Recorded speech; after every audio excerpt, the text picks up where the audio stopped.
경기를 시작하기 전에 보면 선수들이 꼭 하는 운동이 있습니다. 준비 운동을 꼭 하게 되어 있습니다. 각 운동장에 보면 선수들이 그 준비 운동 할 수 있도록 그런 장소가 다 마련이 되어 있습니다.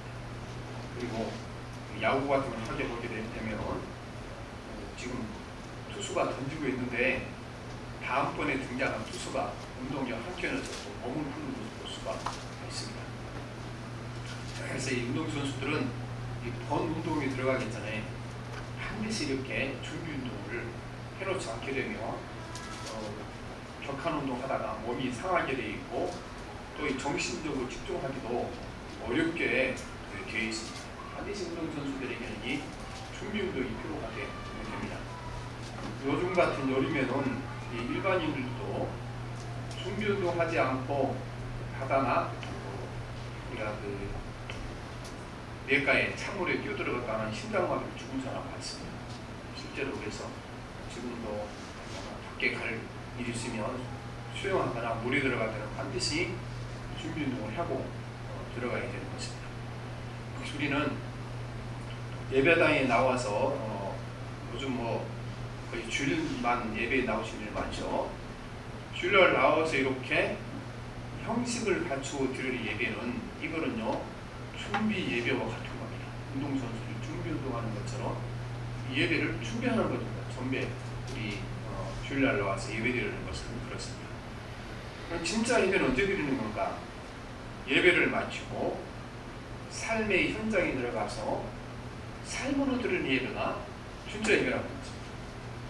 진짜 예배는 삶의 현장에 들어가서 하나님의 말씀대로 우리 삶을 살아내는 것이 그게 진짜 예배인 것입니다. 그래서 예배학자들은요, 이 예배에 대한 용어를 만들어냈어요. 이 예배를 일컬어 예배 후의 예배다. 그렇게 했죠. 그러니까 우리 예배가 그 주일날 와서 1시간씩 예배 드리고 간 거, 그거는 준비 운동입니다. 근데 본 예배만큼 중요한 준비 운동이죠. 주일날 우리가 교회 와서 예배 드리는 거는 자동차를 치면 우리는 주유소에 들려서 기름을 넣는 거와 마찬가지입니다. 자동차가 아무리 좋은 자동차라도 중간중간 들려서 기름을 넣지 않게 되면 아무것도 할 수 없죠. 기름을 넣는 목적은 기름을 차에 채우는 것은 목적 아니고 험한 길, 먼 길을 가기 위한 방법이죠. 또 주일날 와서 주의 말씀을 듣고 우리 영혼에 성령의 기름으로 체험받아야 되는데 이거는 체험받는 자체가 목적이 아니고 성령의 능력을 받아서 세상에 나가서 하나님의 자녀답게 살도록 하기 위하여 능력을 얻기 위하여 예배를 드리는 것입니다. 그래서 우리가 예배를 드릴 때마다 항상 간절한 마음으로 주유소에서 자동차에 기름을 채워주시지 우리 심령에 성령의 기름으로 채워주시기를 간절한 마음으로 우리가 예배를 드려야 될 줄 믿습니다. 그리고 예배는요 우리가 식사 시간과 같은 거예요. 식사 시간. 우리가 밥을 먹는 것은 밥 먹는 것 자체가 목적이 아니잖아요. 밥을 먹고 힘을 얻어서 그 힘으로 우리가 일도 하고 내가 원하는 일도 하고 그러려고 우리가 밥을 먹는 것이 아니겠습니까? 식사는 준비한 겁니다. 그래서 많은 그 철학자들이 이 원리를 간단하게 얘기했죠. 사람은 먹기 위해서 사는 것이 아니고 살기 위해서 먹는 거다. 우리가 식사를 하는 것은 힘을 얻어 더 활기찬 삶을 살기 위하여 먹는 것이 식사 시간인 것처럼 주일날 와서 하나님의 말씀을 영의 양식을 듣는 것은 그게 목적이 아니고 힘을 얻어서 세상에 나가서 하나님 말씀으로 살기 위하여 예배를 드리는 겁니다. 주일마다 우리는 하나님 앞에 나올 때 간절한 소망을 가지고 나오게 되죠. 성령의 기름으로 채워주시기를 하늘의 양식으로 내 삶에 채워주시기를 기도하셔야 되는 것입니다. 열왕기상 19장에 보면 그 엘리야 선지자가 이제 바알 세력들과 싸우다가 지치고 피곤해갖고 사막에 나가서 이제 너무 힘이 없으니까 하나님 너무 힘들어요. 나를 차라리 내 생명 데려가 주세요. 그렇게 하죠. 하나님께서 앞으로 엘리야에게 할 일이 많잖아요. 할 일이 많으니까 하나님께 어떻게 하셨습니까? 엘리야에게 일어서도록 힘을 주셨는데 어떤 힘을 주셨습니까? 천사를 보내서 엘리야에게 음식을 주신 거죠. 엘리야에게 음식을 먹고 40일 동안 밤낮으로 호렙산까지 그 먼 사막의 길을 뼈아프게 걸을 수 있는 힘을 거기서 얻은 것입니다. 요한계시록 19장 7절로 9절에 보면 이야기에 나와 있죠. 여호와의 천사가 또 다시 와서 어루만지며 이르되 일어나 먹으라 내가 갈 길을 다 가지 못할까 하노라 하는지라. 이에 일어나 먹고 마시고 그 음식물의 힘을 의지하여 40주 40야를 가서 하나님의 산 호렙에 이릅니다. 엘리야가 40일 동안 밤낮을 걸어가는데 한 끼 먹고 간 거예요. 한 끼 먹고. 누가 준 음식을 먹었습니까? 천사가 준 음식을 먹고 그 먼 길을 끝까지 갈 수 있는 힘을 얻었다는 겁니다. 우리도 이 주일날 하나님 앞에 놓을 때마다 천사가 엘리야에게 음식을 주었던 것처럼 영의 양식으로 내 삶을 채워주시도록 기도하셔야 되는 것입니다. 그러니까 그 힘을 얻어서 세상에 나가서 내 개인적으로 어려운 것들, 또 가정적으로 어려운 것들, 또 회사가 어려운 것들, 이거를 해결할 수 있는 힘과 능력이 어디서 나옵니까? 주께로부터 오는 말씀으로부터 나는 줄 믿습니다. 그래서 우리는 주일날 하나님 앞에 와서 예배드리는 걸 첫째로 뭐 하는 겁니까? 우리는 주유소에 와서 자동차에 기름 채우는 것처럼 우리 안에 하나님의 성령을 충만하게 채워주는 것입니다. 우리가 주유소에 갔다가 기름 넣으러 갔는데 가끔은요 그 카드를 안 가지고 갔다가 못 넣고 그냥 올 때 있잖아요. 그처럼 우리가 주일날 예배드리고 나서 우리 안에 하나님의 성령을 채워주지 않게 되면은 예배가 의미가 없게 되는 것이죠. 그 다음에 우리가 주일날 예배드리는 것은 마치 우리가 식사 시간과 같다. 영적으로 식사합니다. 충만하게 채워줄 항상 우리가 기도하고 간절한 소망을 가지고 말씀을 드려야 될 줄 믿습니다. 우리의 힘은 우리는 하나님 께로부터 우리에게 있는 것입니다. 제가 얼마 전에 산에 갔다가 봤더니 가만 보니까 너무나 놀라운 일이 벌어지고 있어요. 왜냐하면요 태양이 너무 강력하게 쬐는데 다른 것들은 다 말라비틀어져요. 그런데 나무를 쳐다봤다는 거. 나뭇잎이 종이장처럼 얇잖아요. 근데 그 얇은 나뭇잎이 태양의 강렬한 빛에 의해서 하나도 시들지 않고 오히려 더 생생한 거예요. 요즘 여러분 햇빛이 쨍쨍 나는 보세요. 나뭇잎도요 더 푸르르 더 생생해져요. 어떻게 그렇게 되는 겁니까? 이유는요 계속해서 뿌리로부터 영양분과 물을 공급받기 때문에 그렇게 되는 것입니다. 그래서 이 얇은 나뭇잎이 태양을 이겨요. 너무나 내가 그걸보다 놀라워서 제가 그거를 써놓은지 글이 오늘 주보에 쓰는 거예요. 주보에 쓰는 걸 제가 한번 볼게요. 눈으로 보기에 태양은 닻을 내리고 고요히 제자리 그대로 있는 것 같지만 여름이면 사람의 눈을 피해 접근해 와 모든 것을 삼키듯 고요를 뿜어내면 숲의 나무는 종이같이 얇은 나뭇잎을 방표로 대해서 불의 창과 맞서 싸운다. 태양은 얇고 약한 방패를 조롱하지만 태양의 불의 창은 얇은 방패를 못 뚫래. 이른 아침부터 치열한 전투를 치는 태양은 저녁 무렵에 온몸에 상처를 입고 피투성이가 되어 서산 너머로 달아나고 나뭇잎들은 바람침 뒤에서 잠이 드네. 그래서 우리가 나뭇잎이 태양을 이겨요. 어떻게 이깁니까? 계속해서 뿌리로부터 공급받게 되는 것입니다. 우리도요, 우리가 얼마나 약하고 부족합니까? 그러나 약하고 부족해서 세상 속에 들어가서 하나님 말씀 대로 사는 거 불가능합니다. 내 힘으로 내 능력으로. 그래서 나무가 이 뿌리에 힘을 얻어 푸른 잎들이 여름에도 생생하고 그 더운 여름에도 마르지 않는 것처럼 주께로부터 오는 생명력을 항상 받아야 가능하죠. 바로 그것을 언제 합니까? 평상시도 하지만 우리는 주일날 함께 모여서 형식적인 예를 갖춰 예배하는 이 시간이 바로 그 시간인 것입니다. 성령으로 채워져야 되고 신령한 양식으로 채워져야 될 줄 믿습니다. 그래서 우리가 이 주일 예배를 바로 드리지 못하면 건강한 신앙생활 하기가 어렵습니다. 왜냐하면요 내 힘과 내 의지로 신앙생활을 못합니다. 날마다 성령이 공급하실 힘으로 하기 때문에 그렇습니다.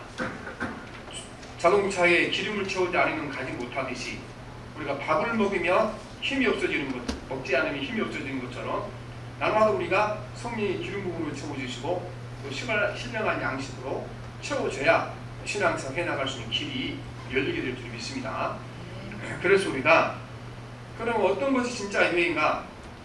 본 예배인가? 세상에 나가서 삶으로 드린 예배가 본 예배입니다. 본 예배. 그 이전에 교회에 모여서 이렇게 드리는 예배는 준비운동을 하는 거예요. 준비운동 사실. 밖에 세상에 나가서 하나님의 말씀을 살려고 준비운동하는 겁니다. 로마서 12장에 보면 그러니까 세상에 나가서 어떻게 삶으로 예배를 드리는가 방법이 나와 있습니다. 12장 1절에 보면 그러므로 형제들아 내가 하나님의 모든 자비하심으로 너희를 권하노니 너희 몸을 하나님이 기뻐하시는 거룩한 산 제물로 드리라. 이는 너희가 드릴 영적 예배니라. 이스라엘의 모든 제사는 죽은 제물로 드렸잖아요. 근데 이제는 산 제물로 드리고 무슨 말씀이겠습니까? 우리 삶이 예배가 되도록 살아가라. 그 말씀을 산 제물로 드리라. 이렇게 말씀하시는 것입니다. 그래서 오늘 말씀이 보면 우리 개혁성경에 보면 로마서 12장 1절 말씀이 영적 예배니라 이렇게 번역이 되는데 이거 원래 그 헬라 성경에보다 상당히 좀 잘못된 번역입니다. 이 번역을 서번역 성경에서 보면 이것이 여러분이 드릴 합당한 예배입니다. 합리적인 예배입니다. 그렇게 막 공동 번역에서는 그것이 여러분이 들을 진정한 예배입니다. 이렇게 말하는 것입니다. 그래서 여기 합당한 예배, 영적인 예배라는 것은요, 하나님의 자녀이며 하나님의 자녀답게 사는 것이 예배다 말씀하시죠. 하나님 자녀답게 사는 것이. 오늘 우리 성가대 찬양 곡이 오늘 예배 말씀, 설교 말씀 딱 맞는 곡이었는데, 그래서 하나님 말씀에 합당하게 사는 그 삶이 예배다. 그렇게 말씀하는 것입니다. 그러니까 우리가 교회 와서 막 찬양을 열심히 하고 또 멋진 찬양을 부르고 예배 드릴 때 막 경건하게 그렇게 예배 드리고 나서 세상에 나와서 하나님 말씀에 맞지 않게 사는 삶인 것은 어떻습니까? 그거는 바른 예배가 아니라는 겁니다. 그거는 삶으로 드린 예배가 아니라고 말씀하십니다. 우리는 하나님의 자녀답게 또 우리가 천국의 집으로 이사갈 것을 예상하고 사는 삶을 살아라고 말씀인 것입니다. 우리 많은 사람들이요, 예수 믿는 사람들을 신뢰하지 못한 것은 아니 밖에 나오면 우리가 죽으면 천국 간다 그렇게 얘기하고 살아가잖아요. 그런데 세상에 나가서 보니까 이 사람들이 자기보다 더 세상적이요, 자기보다 더 세상에 몰입하고 세상 것을 얻기 위해 죽지 않은 살기로 싸우고 그런 것을 보니까 저 사람들이 많으면 천국이 있다고 그러는데 생활로는 부인하네, 이렇게 된 것이 아니겠습니까? 그럼 예배가 아니라는 겁니다. 우리는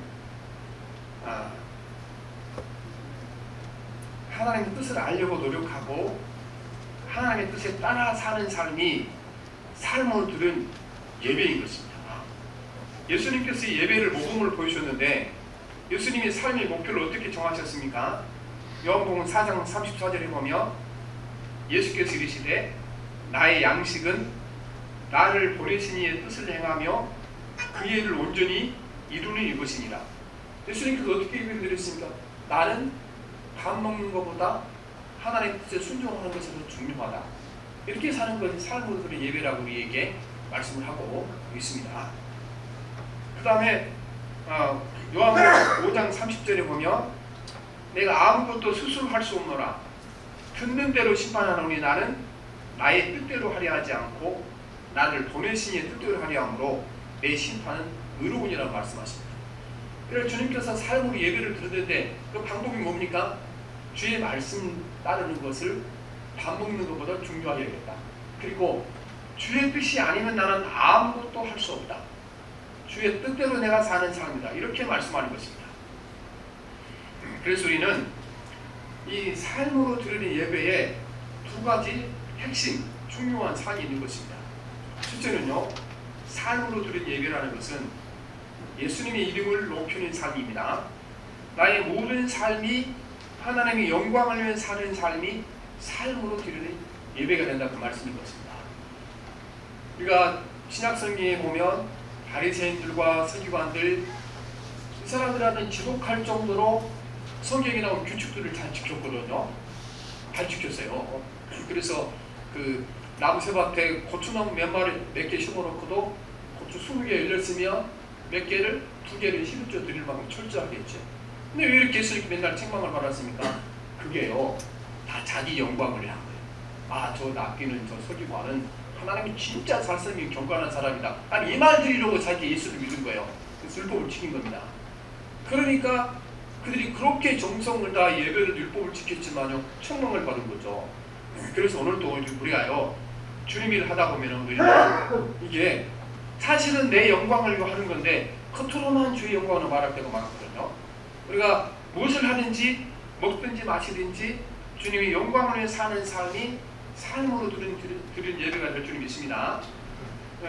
그래서 우리의 모든 삶이 예수님이 중심이 될 때 그 삶이 삶으로 드린 예배가 됩니다. 오늘 말씀 13장 15절 말씀 봅시다. 시작. 그러므로 우리는 예수로 말미암아 항상 찬송의 제사를 하나님께 드리자. 우리는 그의 이름을 증언하는 예수의 이름입니다. 항상 찬송을 하나님, 누구 이름 때문에 찬송한 겁니까? 예수 이름 때문에 찬송한 거예요. 예수 이름 때문에. 내가 뭐 우리 자녀가 어디 좋은 데 합격해서도 아니고, 내가 갑자기 돈이 생겨서도 아니고, 내가 사는 아파트가 2배를 값이 뛰어서도 아니고, 그렇죠?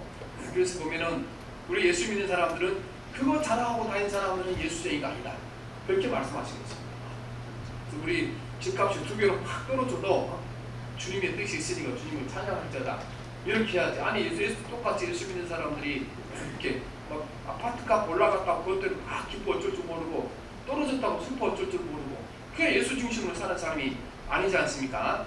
그래서 이제 예수님께서 나를 위해 해주신 일 때문에 그분을 찬양하는 삶이 우리가 주님을 찬양하니라 말씀하십니다. 주님께서 우리를 위해 무슨 일을 해주셨습니까? 13장 오늘 11절 12절 봅시다. 시작. 이는 죄를 위한 짐승이 대제사장이 가지고 성소에 들어가고 그 육체는 영문밖에 불사람이다. 그러므로 예수도 자기 피로써 백성을 거룩하게 하려고 성문 밖에서 훈함을 받으셨느니라. 대제사장들이 백성들의 죄를 용서하기 위하여 제사를 드리고, 그 나머지 살코기는 영문 밖에, 예루살렘 성문 밖에 가서 불을 태우는데, 예수님 우리를 위해 자기 몸으로 십자가에 죽으시고 성문 밖에 가서 죽임을 당하시고 속죄제를 드렸다. 그리고 그것 때문에 주님을 찬양하라고 말씀하시는 것입니다. 무슨 일이든지 우리 삶에 예수 그리스도가 가장 유리한 분이 될 때 그 자체가 우리에게 삶으로 드리는 예배가 되는 줄 믿습니다. 어떤 어머니, 호르몬이 한 분이 그 딸을 하나를 잘 키웠어요.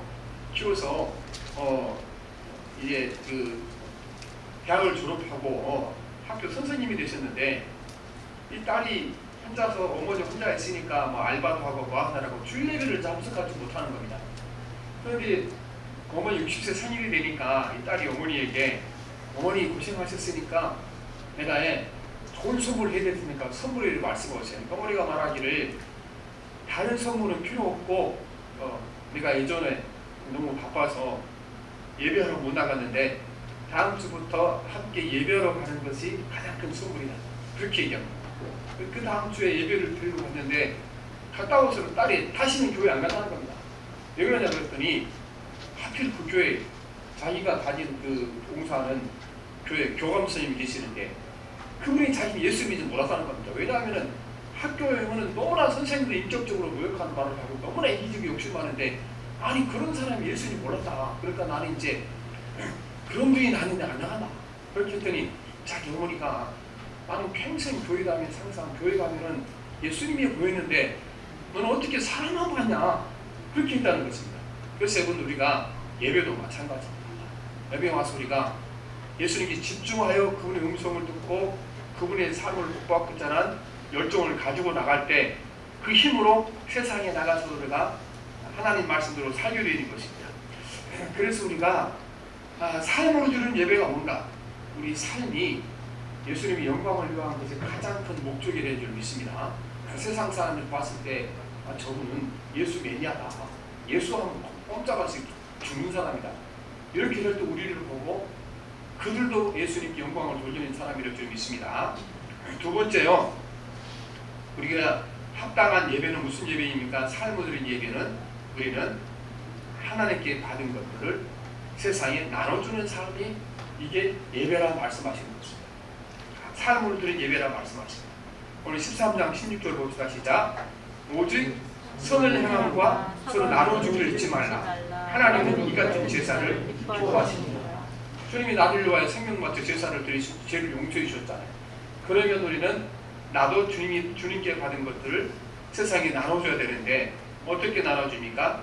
하나님이 내게 주신 것들로 나눠주는 삶을 사는 것입니다. 우리는 나눠준다 그러면 나는 뭐 가난해서 먹고 살 것도 없는데 뭘 주느냐 말씀하시는데 우리에게 여러분 줄 것이 많이 있습니다. 우리가 입이 닫히지 않고 말할 수 있는 능력만 있어도요 줄 수 있는 것이 많습니다. 왜냐하면요 이 시대에는 많은 사람들이 따뜻한 말에 누군가의 칭찬에 품절해 있는 세대에 살고 있는 것입니다. 그래서 우리가 누군가의 힘든 사람에게 따뜻한 말을 전해주는 것도 주는 거잖아요. 그렇죠? 누군가를 이렇게 힘들고 어려워할 때 어깨를 두들겨주는 것도 주는 거잖아요. 우리가 5층 교회에 있으니까 가끔 엘리베이터를 타면 아이들이 많이 타요. 엄마랑 함께 탈 때가 많아요. 꼬맹이를 타고 탈 때가 많죠. 그러면 제가 보고 아, 너 이렇게 보니까 너 훌륭한 사람 되겠다 그러면요 엄마들 얼마나 좋아하는지 몰라요. 내가 그만한다고 하면 별로 애들 소리 안 듣지만요 그날 저녁까지 한번 가면 집에 가서 기뻐할 거예요. 그래서 우리가 보면 우리가 마음을 조금 들고 따뜻한 마음으로 아, 저 사람이 내가 어떻게 하면 힘이 되는 말을 해줄까, 따뜻한 말을 해줄까 생각하고 해보면 많은 말을 해줄 수가 있습니다. 그래서 우리가 언어로 우리가 많은 걸 해줄 수가 있고 그 밖에서 우리가 수많은 걸 줄 수 있는 것이 있습니다. 꼭 우리가 돈만 줘야 한다고 생각하나 줄 것이 없다고 생각합니다. 물론 돈이 있으면 주는 것은 더 좋겠지만 그 외에도 우리가 줄 것이 많습니다. 예수님의 사랑을 전해주는 삶을 살 때 그게 삶으로 드는 예배가 될 줄 믿습니다. 우리는 이 삶으로 드는 예배라는 것은요 경건하게 산다는 말씀은 같은 말이죠. 경건하게 산다는 것은 무슨 뜻인가? 경건하게 산다는 것은요 하나님을 모르는 사람들과 다르게 구별되게 사는 것을 경건하게 산다는 겁니다. 우리는 거룩하다는 말이 구별되다 그런 뜻이잖아요. 우리가 성도라고 부르죠. 성도. 사실 우리가 이 성도라는 말이 가장 좋은 말입니다. 그 연세대 김영석 그 원로 교수가 그런 말을 많이 쓰잖아요. 자기는 여태껏 교회 가면은 신앙생활 하니까 막 집사직분 준다 그러고 장로직분 준다 그러고 자기는 안 받았다는 겁니다. 왜냐하면은 직분이 없으니까 교회 가면 자기를 성도라고 부르는데 가만히 생각해 보니까 성도보다 더 좋은 게 어디냐 이게 하나님께 구별된 사람이다. 그래서 나는 사람들이 성도라고 부르는 게 너무 좋아서 내가 교회 가는 직분을 안 받는다. 그렇게 했는데 여러분 성도라는 뜻이 예수 믿지 않는 사람과 다르게 산다는 것을 우리에게 말씀을 하고 있는 것입니다. 그래서 로마서 12장 2절에 보면 그렇게 말씀하죠. 우리가 성도라는 것이 무슨 뜻인가? 너희는 이 세대를 본받지 말고 오직 마음을 새롭게 함으로 변화를 받아 하나님의 선하시고 기뻐하시고 온전한 뜻이 무엇인가 분별하라 말씀하죠. 새롭게 변화를 받아 그 사람이 되는 것은 하나님의 뜻을 따라 사는 것입니다. 그 다음에 우리가 디모데후서 3장 8절에 보면 경건의 모양은 있으나 경건의 능력은 부인하니 이 같은 자들에게 내게서 돌아서라 말씀하시는데 이 경건의 모양은 뭐고 경건의 능력은 뭡니까? 경건의 능력은요 세상에 예수님을 모르는 사람과 다르게 살아가는 능력을 이거를 경건의 능력이라 이렇게 말씀을 하고 있는 것입니다. 그래서 이 경건의 능력이라는 것은 살아있는 물고기처럼 사는 것입니다. 살아있는 물고기는 절대로 물결 따라가지 않습니다. 물결을 거슬러 위로 올라가게 되어 있는 것입니다. 우리가 세상 사람들이 생각하는 대로 예수를 모르는 사람 사는 대로 똑같이 따라가게 되면 경건의 모양은 있으나 능력은 없는 것입니다. 그리고 거슬러서 세상과 다른 방법으로 살아갈 때 경건의 능력 있는 성도가 되는 줄 믿습니다. 그래서 우리가 이런 삶을 살기 위해서는 어떻습니까?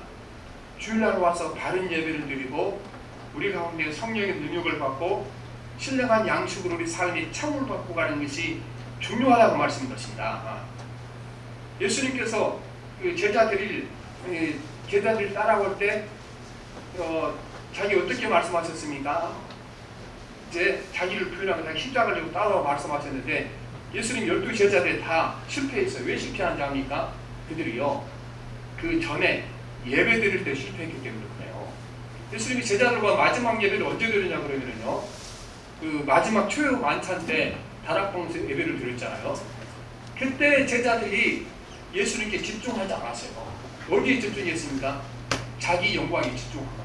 왜냐하면요 그 마지막 만찬을 보게 되면 제자들이 각자 서로가 제자들에게 시기하고 서로가 높아지려고 노력을 했으니까 바른 예배 안 드렸죠. 그리고 겟세마네 동산에 가서 어떻게 했습니까? 예수님께서 기도하시면서 나를 따라 기도하라 그랬는데 기도하지 않았어요.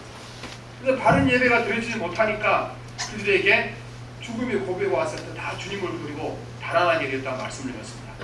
그래서 우리는 주일날 바른 예배를 드리고 하나님 은혜를 받아야 되는데 가장 중요한 것은요 우리가 십계명 4계명에 보면 안식일을 지키라고 말씀하시는데 그러니까 주일날은 이제 토요일날 지키는 것이 안식일이고 그러니까 주일날 지키는 것이 주일예배고 또 주일예배는 예수님의 부활을 축하하고 기뻐하는 것이 주일예배입니다. 그런데 이 주일예배 안에도 분명히 안식일의 정신이 들어가 있죠. 들어가 있는데 안식일의 계명 가운데 가장 중요한 계명이 무엇입니까? 쉬라는 거예요. 쉬라. 모든 일을 다 쉬라. 그리고 너만 쉬지 말고 너 종도 쉬라고 말씀하는 것입니다. 너 종도 쉬라. 그럼 여러분 쉬는 거리고 간단한 것 같지만요 쉽지 않아요. 어떻게 해야 쉬는 건가? 짐을 내려놓아야 쉬는 거예요. 마음의 짐과 육체의 짐은 안 내려놓으면 쉴 수 없는데 이게 보통 어려운 것이 아닌 것입니다. 저는 어려서 지게를 많이 접었거든요. 그러면 지게를 짐을 막 지고 가면은 끝까지 못 가죠. 근데 쉬면 갈 수 쉬면 갈 수 있는데 어깨에 지게를 맨 채는 못 쉬어요. 내려놔야 쉬는 거지. 내려놓고 그거를 이제 지팡으로 지게를 세워놓고 거기 어깨도 펴고 쉬어주는 거지. 짐을 지고 어떻게 쉬게 됩니까? 못 쉬는 거지. 그런데 여러분 우리가 주일날 와서 성령으로 충만한 삶을 살면은요 짐을 내려놔야 돼요. 세상의 짐을 내려놓지 않게 되면은 주님을 임하지 않죠. 그래서 우리가 예배드리기 전만 항상 그 작업을 하잖아요. 잠깐 묵상 기도를 드리는데 정말 간절히 기도하셔야 돼요. 이 시간만큼은 내가 세상의 짐, 걱정, 짐 다 내려놓고 하나님을 얼굴만 바라보게 하시옵소서. 그렇게 기도하는 것이 중요합니다. 이 쉬는 방법 어떻게 그런데 잊어버리니까 우리가 내 사업의 문제, 가정의 문제, 내 건강의 문제 이거 잊어져요? 잊으려고 하면 다 잊어지잖아요. 있는 방법은 한 가지밖에 없어요.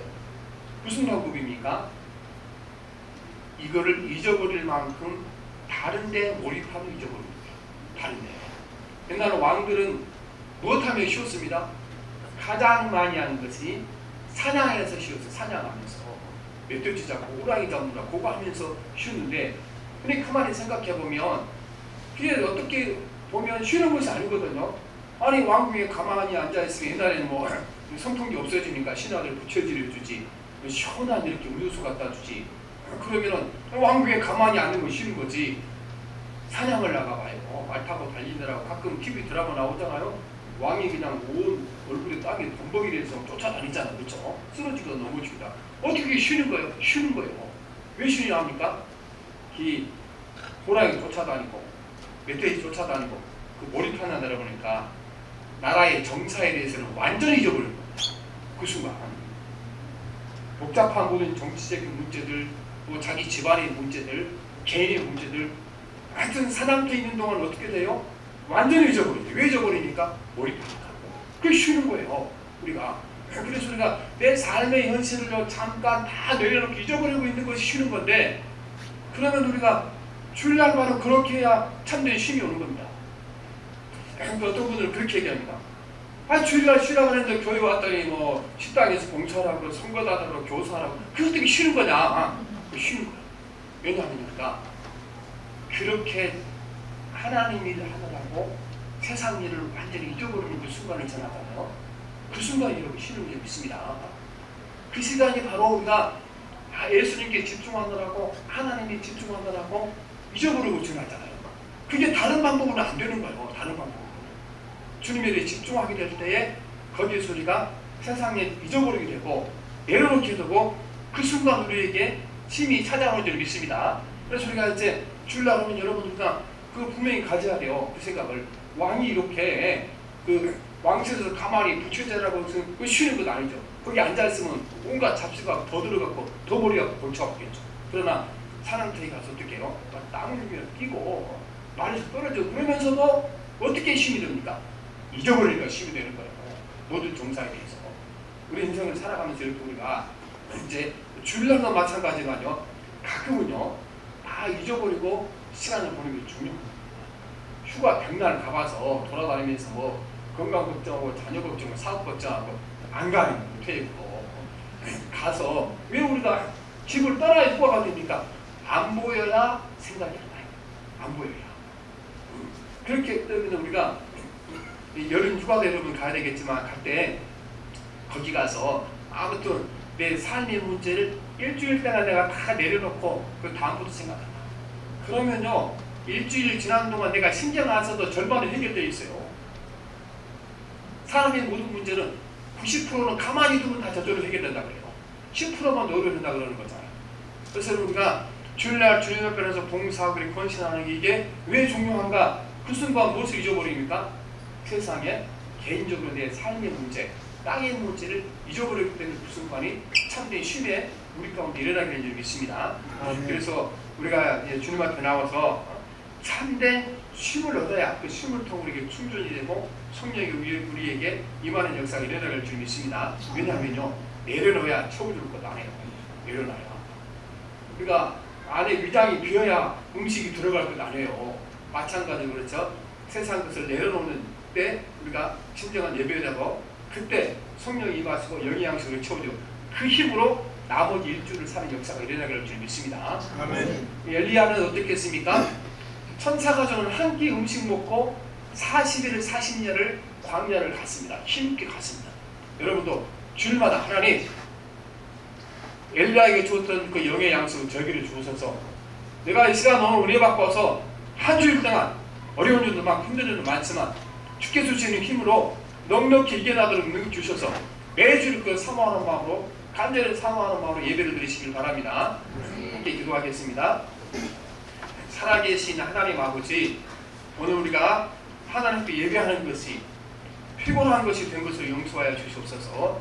주께서 세상에 지치고 피곤한 우리에게 하나님의 성령의 기름으로 채워주기 위하여 신령한 양식으로 채워주셔서 하나님 아버지, 또 남은 6일 동안 힘있게 살아가도록 엘리야에게 주었던 양식처럼 영의 양식을 주고 부르셨습니다. 주일 예배에 나올 때마다 우리가 간절히 하나님의 성령의 충만한 받기를 간절히 사모하는 마음으로 나오게 도와주시고 영의 양식으로 채워주기를 간절히 사모하게 도와주셔서 엘리야처럼 이 한 시간 먹고 남은 한 시간 힘있게 담대하게 살아가도록 능력과 힘을 공급하여 주시옵소서. 예수님 이름으로 기도합니다. 아멘.